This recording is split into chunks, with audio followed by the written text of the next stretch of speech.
Good morning, friends and fellow traders. This is Doug Campbell with Right Way Options, and this is the morning market prep video for Monday, February 28th, 2022. So, my goodness, we had an amazing short squeeze rally the last 2 days of the week, but unfortunately, it really didn't do a whole lot as far as changing the overall downtrend or resolving some of the technical issues in the chart. So what does that mean for today? Well, how about we settle in? Let's buckle up. Let's get ready for the Monday edition of the Morning Market Prep video.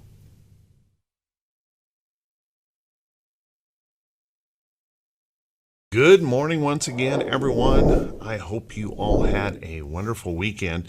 You know, I've been accused by someone who continues to post on the channel that is completely upset with me because I say good morning and all of those kind of things to my fellow traders out there, just simply because the world is kind of in chaos and there's no reason for me to be upbeat or positive. But unfortunately, that person is always going to be disappointed in me because I'm always going to be upbeat and positive. Because looking at all of this stuff any other way, there's no control that I have over it. And what I want to do is take a close look at the charts without all of the emotional aspect involved and see if we can get some information about how we may want to approach the market for today. So let's take a look at these charts and see if we can gain some information. If we notice here, we had this beautiful little relief rally the last couple of days that triggered a lot of this was short squeeze, and you can kind of see that in the volume of the chart. Volume was relatively low, particularly on Friday, as we continued to surge to the upside. And we did push up here and we started to test some resistance levels in the chart and even popped through just maybe a tiny little bit here on the Dow.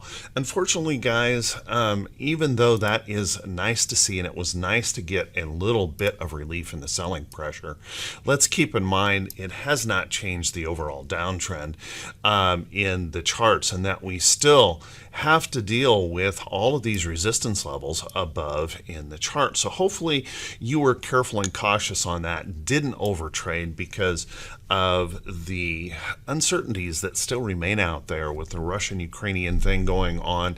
I guess the next 24 hours could be very critical. They're going to meet and maybe try and talk and find some common ground.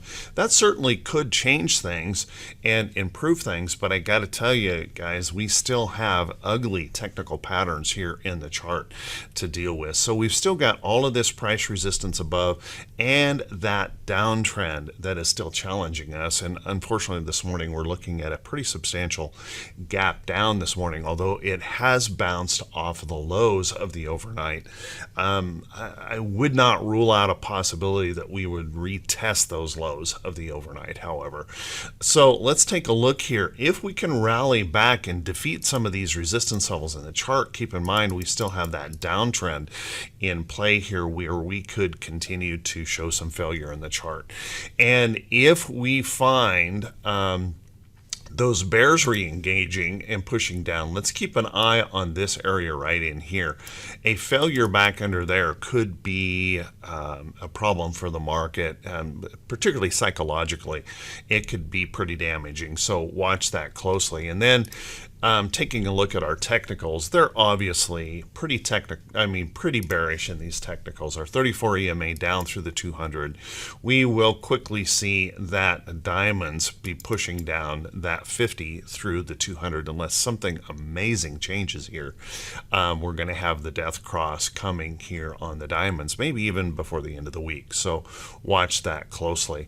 And then if we take a look at our SPY, now SPY also had a substantial rally back and was probably the strongest of the bunch. Notice that we actually broke through this resistance level in the chart. So we broke up above that, and even this morning on the gap down, we're just pushing down in here to test that low. So that is a nice little improvement here overall, but unfortunately our downtrend still remains intact, and we just have really big resistance levels above in this chart to still be defeated. So I'm not really going to be sounding the all clear and saying, you know, everything is rosy here in the market, because I don't see that. If we continue to rally, we'll have to break through these levels up here and break through that downtrend in the chart. And we can't be sure, we really can't be sure that the downtrend has been defeated, even if we pop through, guys. If we pop through, we need to prove after we pop through that we can hold it as support. Then we can start looking for those nice bullish moves back to the upside. But until that occurs, we still got a lot of damage here to correct. Now, once again, if those bears really take over today, let's watch these levels right down in here. If we were to crack back down through these or break that support once again here in the chart, that could be problematic here for the SPY, and like I said, particularly psychologically. And then if we take a look at those technicals, the SPY has the biggest distance between the 200 and the 50-day moving average. So we still have, keep our fingers crossed, some hope that that could yet recover. But let's keep in mind that we're still underneath our 200-day moving average, and our 34 EMA is crossing down through the 200-day. So we have a really substantial resistance level in the chart up through here that could, well, it's going to require something special to move us up through there. And then if we take a look at our QQQ, I got to tell you, QQQ is really, really sick. If you notice here, our downtrend, we came close to challenging our downtrend in this rally back, and we did have the good news that we broke through that resistance here on Friday. But let's keep in mind the bigger resistance levels are still above in the chart, and they are substantial. And obviously our downtrend is still in play here. So we'll want to watch that as we push up here to maybe challenge that. And let's keep in mind, guys, even though it's a little bit hopeful that that downtrend is so near on this chart in the QQQ, this is not so helpful. The fact that our 50-day moving average is going to cross down through the 200-day, creating that death cross, and it will be joining the Russell with its 50 below the 200 here this week. So watch that carefully. Definitely not what we want to see technically in a chart. And then if we take a look at our Russell responded back remarkably well the last couple of days, and we're pressing up in here toward that downtrend in the chart. Now this has been relatively oversold here in this chart, and you can see we're pressing up toward that level. But let's keep in mind we still have quite a bit of resistance levels above, and then almost a year's worth of resistance up here in that chart. So this nice little oversold bounce was wonderful, but we still have a lot of challenges here to recover the Russell. If we take a look here technically, pretty darn ugly. Now we did hold the 500-day moving average with this double bottom. That gives us that little hope that we could continue to rally, but let's keep in mind we're going to have to break up through here to complete that W pattern and then prove to hold, and that would require us to break the downtrend as well. So watch that carefully, and just notice that that 50-day moving average is dropping down to maybe put a lid on that potential bullishness in IWM. So just keep a close eye on it. Then let's take a look at our VIX. Now, unfortunately, our VIX,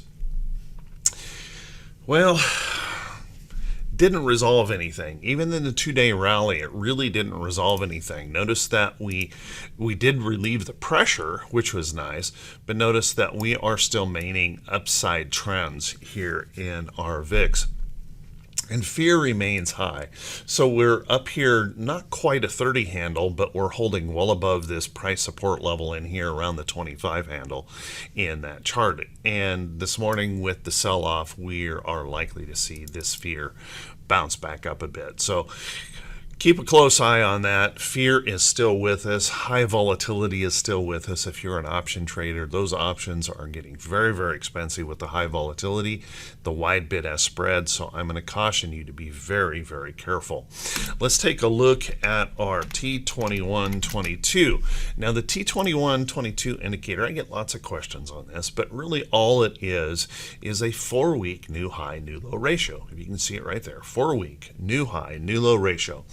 And what you can see is that we went from an oversold position to a 2-day rally that pushed us nearly into an overbought condition. Now, I hate it when we whip around like this. Notice how it's all emotion right now. It's just all emotion. We're just whipping around like crazy in this market. And this morning, as you know, we're going to get a gap down here, and that could push us back down in this chart. Now, if we can find some reason for bullishness today, we certainly have a little bit of upside opportunity yet before we reach a full overbought condition in the chart. But as we know, the bears have kind of grabbed on with the uncertainties out there and the new sanctions against Russia, and we're pushing back. So we also cannot rule out that possibility that those bears will find that inspiration and we come all the way back down into this oversold condition.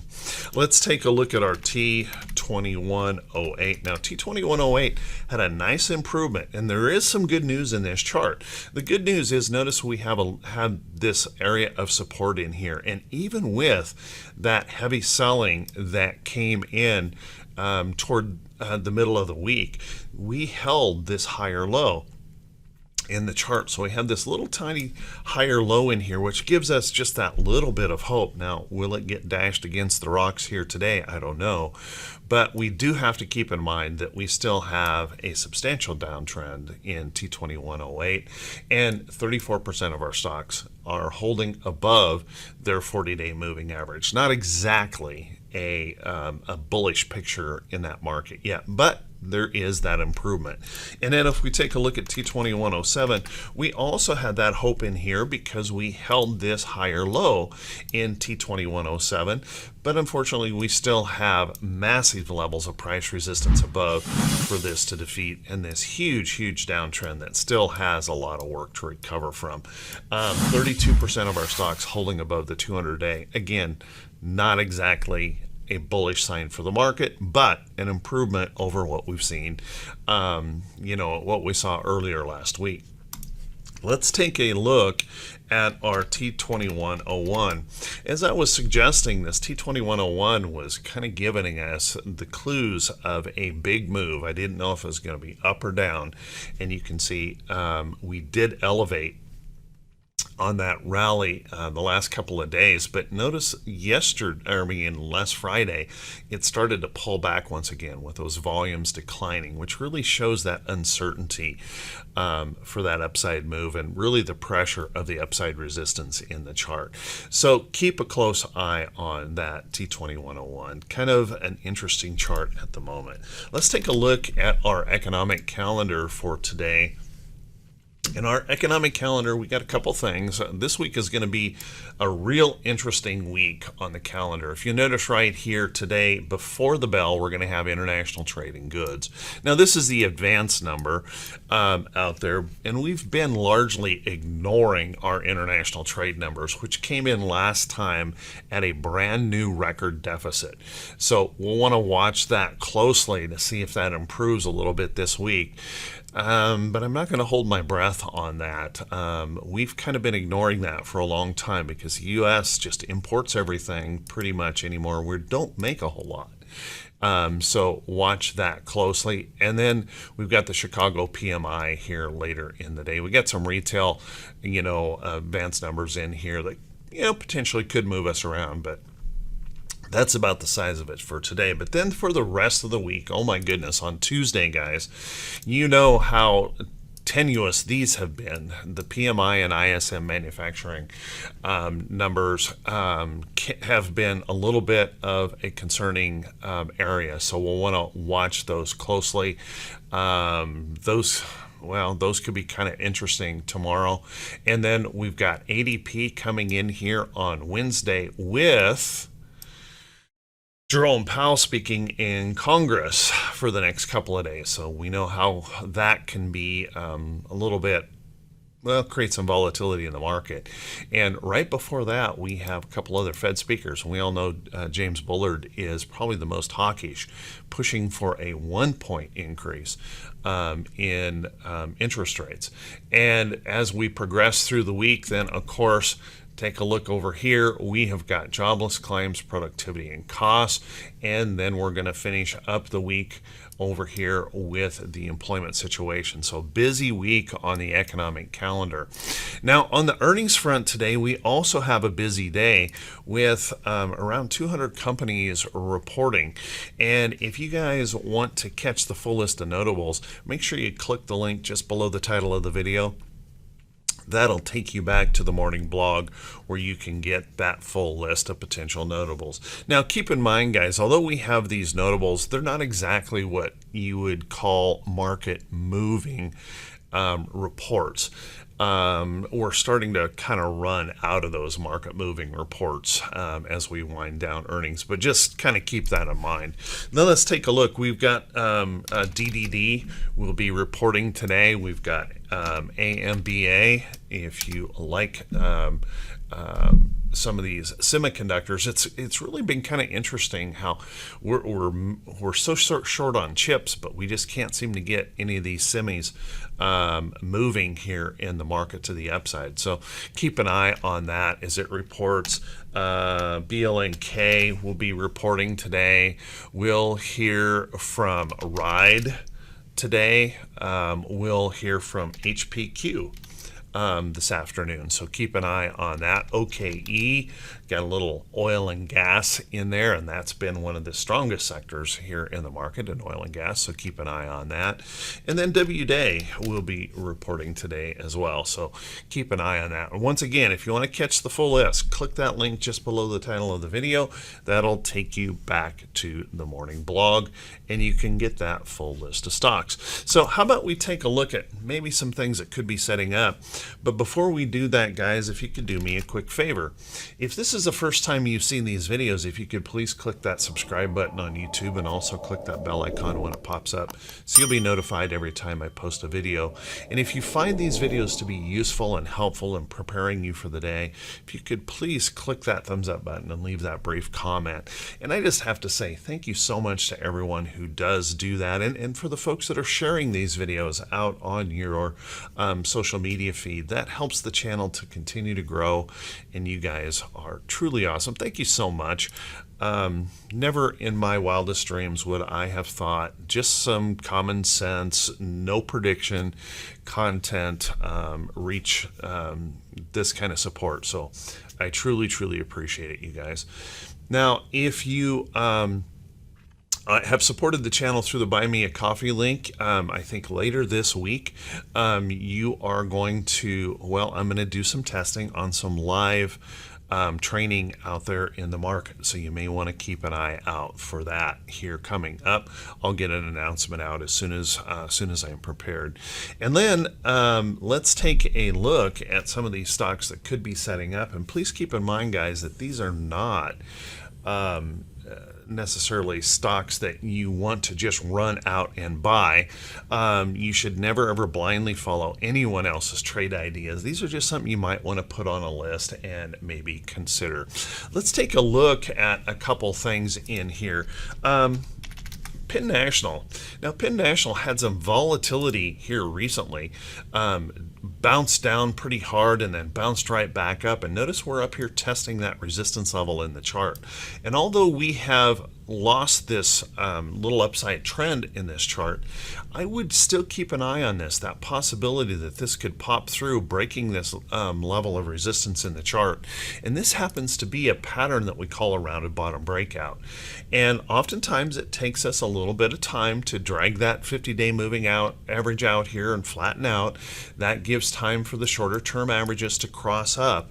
And notice we have a moving average squeeze in here where those moving averages have come together in that chart, and that possibility that could get going. If we could get some bullishness in the market, that might just move itself along to the upside. And if you take a look in here, the target up in here would be somewhere up around this resistance level, up here around that 200-day or 50 or 500-day moving average, which gives us a nice upside potential.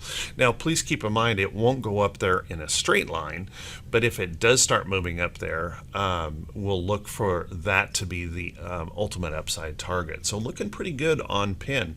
You might also want to take a look at Altria. Now, I got to tell you guys, I have a little bias here on Altria. I picked up Altria as a longer term position, and here's why. Here's that break of that downtrend, and we held it as support in here so far. And then on Friday, with the market pushing up, we had this nice little bounce. We sold off hard and then turned right around and bounced back up. We've been seeing that a lot lately, where we strip stops before we move up with the volatility. So keep an eye on this. Now, this might not be ready for you for prime time, but it is a defensive sector stock.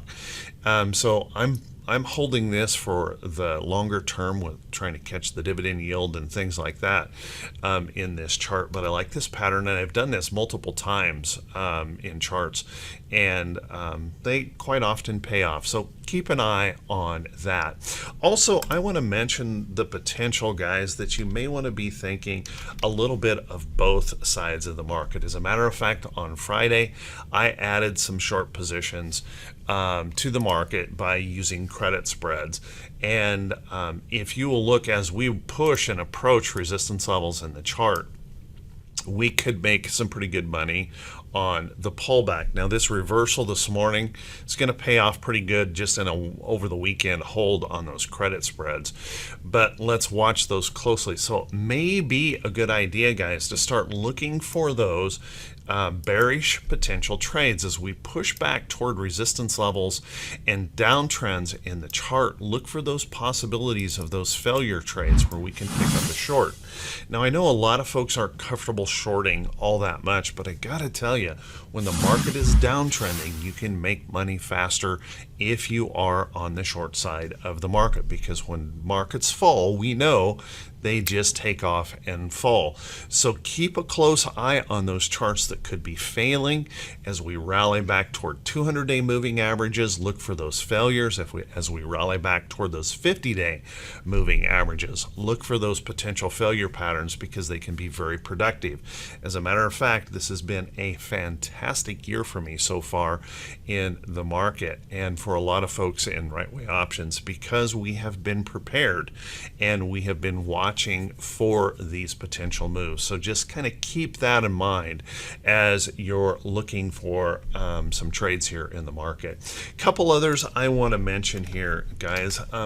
Take a look at gold. Now, GLD and gold miners, anything in that gold mining sector, has been rather interesting. We've had a pretty big spike here up in gold, and notice that this morning we're trying to push up again. We're holding some support levels. Now, I would rather see this rest a little bit more in here, but watch that closely, because there is that opportunity that could continue to surge to the upside with the uncertainty that we see in the market. And I'm going to have to also put silver in that mix. Take a look. Silver pressing through some resistance levels, holding as support, and that possibility that we could push on through and maybe extend this upside trend in silver. So I would keep a pretty close eye on that.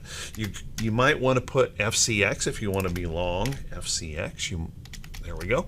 You might want to put that in your list. It had a good day on the last couple of days here in the market, Thursday and Friday, with that rally, pushing back through this resistance level up here in the chart. Now, if that continues, guys, we'll want to watch that closely, because there is that opportunity that we could hold this level up here. Just hold that level up here, hold that trend, and see that move on higher in copper. So watch that one close. And, you know, I got to say, other metals like Alcoa is looking really good. moving up in this trend. Nice little bullish move here on Friday, potentially popping on through. And you could even maybe take a look at some steel. Steel is trying to pick up. Look at the last couple of days. U.S. steel breaking that downtrend. Now, once again, don't chase something like that. What we want to do is we want to see that stock rest, consolidate, or pull back to set up that higher low in here. Follow that trend for that next upside opportunity. But you might want to take a look at like U.S. Steel or Steel Dynamics, Cleveland Cliffs, things like that have started to rally back up pretty nicely. Take a look at some other defensive stocks like Coca-Cola. Coca-Cola breaking through resistance and trying to hold up here. So watch that carefully. A lot of volatility in here. I'm not telling you it's going to be easy, but pushing up through there, any rest or pullback could set up that next opportunity, and maybe we resume that uptrend here in Coke. So there's a few trades for you to consider, to think about. I want to wish you guys all a fantastic day in the market. Be safe and be careful. Expect intraday whipsaws. Expect complete overnight reversals as we work through all the uncertainty in this market. Everyone, have an awesome day, and we'll see you right back here bright and early Tuesday morning.